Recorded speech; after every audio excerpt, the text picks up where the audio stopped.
اس دوران جو باقی لوگ آئے انہوں نے باقی کمروں میں جو ادھم مچانا تھا مچایا، but the kept her standing at the gun point. بقول ان کے کچھ دیر تک خواجہ صاحب جو ہے وہ فریش ہو کے باہر آئے، اور جب وہ باہر آئے تو سیدھی بات ہے کہ وہ گن جو تھی وہ ان کی طرف کر دی گئی، اور پھر انہیں صرف جوتے پہننے کا موقع دیا گیا.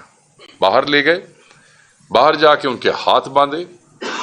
جو ان کی بیگم صاحبہ ہیں وہ خود دوڑتی ہوئی پیچھے گئیں، گو کہ انہوں نے کہا کہ ہم آپ کو جو ہے نقصان پہنچائیں گے، آپ باہر نہ آئیں. مگر وہ ان کی بیگم تھیں، انہوں نے ضد کی کہ نہیں، جو کرنا ہے کر لو، میں تو آؤں گی. وہ باہر آ کے کھڑی ہوئی اور ان کے سامنے ان کے ہاتھ باندھے گئے.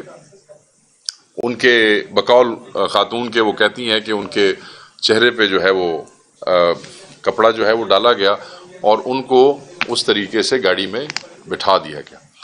اور بٹھانے کے بعد ایک اور شخص جو اسلام آباد سے ہی ان کے ساتھ گیا تھا، اسے کہا کہ اگر تم نے کسی کو انفارم کیا تو ہم تمہیں شوٹ کر دیں گے. پھر چلے گئے. 10 منٹ کے بعد پھر واپس آئے، اور وہ جو اس کو بھول گئے تھے، جس کو کہہ رہے تھے تم نے بتایا تو ہم تمہیں اڑا دیں گے، اس کو بھی اس کے فون سمیت واپس لے گئے.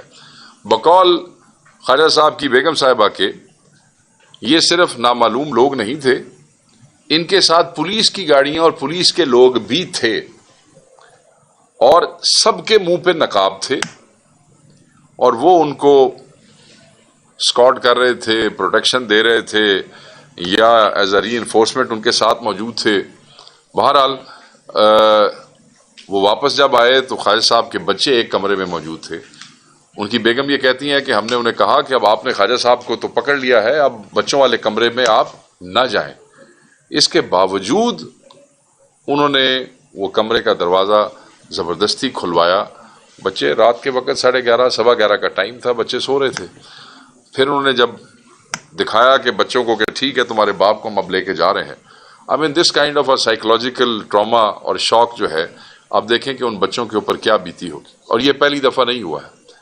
سعد اللہ بلوچ کے گھر کیا ہوا آج سے 3 دن پہلے، ہر ایم این اے کے ساتھ یہی ہو رہا ہے. کچھ آپ سے شیئر کر رہے ہیں اور کچھ آپ سے شیئر نہیں کر رہے.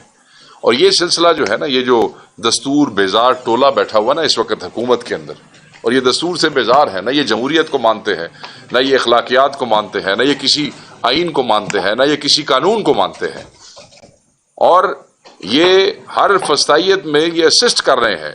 ان کو شرم اور حیا نامی کوئی چیز نہیں ہے. 10 لاکھ کا نمائندہ ہے.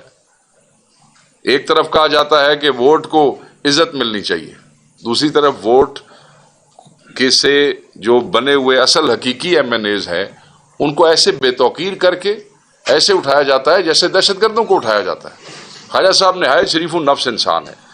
میں یہ کہتا ہوں کہ وہ جو دوست ہمارے ساتھ پارلیمنٹ میں سے اٹھائے گئے تھے، جس کی آج تک ہمیں کوئی فوٹیج نہیں دی جا رہی، چلو 9 مئی دی فوٹیج تو سانو دیو نہ دیو، یا فوٹیج تو کٹ دیو، اس کا کچھ نہیں ہوا، کوئی ایف آئی آر نہیں ہوئی.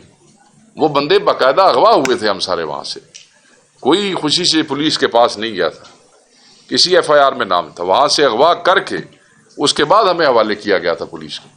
اگر اس وقت اسپیکر نیشنل اسمبلی جو کسٹوڈین آف دا ہاؤس ہے وہ اسٹرکٹ ایکشن لے لیتے، اپولوجیٹک نہ ہوتے، ہمارے سامنے صرف شرمندگی نہ شو کرتے بلکہ ہمت کرتے، بے شک سیٹ چلی جاتی، چھوڑ دیتے. ایسی سیٹوں کا کیا فائدہ ہے کہ جن کا صرف نام ہی ہے اور ان کا کوئی اختیار کوئی نہیں ہے. اگر آپ کسٹوڈین ہیں ہاؤس کے اور آپ اپنے لوگوں کو پروٹیکٹ نہیں کر سکتے، آپ کے دور کے اندر، آپ کی حکومت کے اندر یہ فسطائیت ہو رہی ہے کہ ایم این ایز کو اس طرح اغوا کیا جا رہا ہے، میں یہ سمجھتا ہوں یہ سلسلہ اب بند ہو جانا چاہیے. اس لیے بھی بند ہونا چاہیے کہ جب آپ سسٹم میں کسی ایک پلر کو کمزور کرتے ہیں اور اس طرح کمزور کرتے ہیں بے توقیر کر کے، تو پھر اگر آپ یہ سمجھتے ہیں کہ اس ملک کا نظام چل سکتا ہے جس نظام کو آپ خود کھوکھلا کر رہے ہیں، تو پھر یہ نظام نہیں چل سکتا ہے. ظلم کا نظام تو ویسے ہی نہیں چل سکتا ہے. ڈنڈے کے اوپر زور پہ اور بدماشی پہ تو آپ ریاست کو نہیں چلا سکتے ہیں. ہمیں تو یہ سمجھ نہیں آ رہی کہ 26ویں ترمیم بھی ختم ہو گئی، اس سے پہلے کا تو جو ایڈونچر ہوتا رہا ہمارے ایم این ایز کے ساتھ وہ تو ہمیں سمجھ آتا ہے، مگر اب تو ہمیں یہ بھی سمجھ نہیں آتا کہ صرف یہ کیا ہو رہا ہے اور یہ کیوں کیا جا رہا ہے. آپ ان لوگوں کو ڈرا کے دھمکا کے آپ کس کو، آپ اس قوم کو ڈرانا چاہتے ہیں؟ نہیں.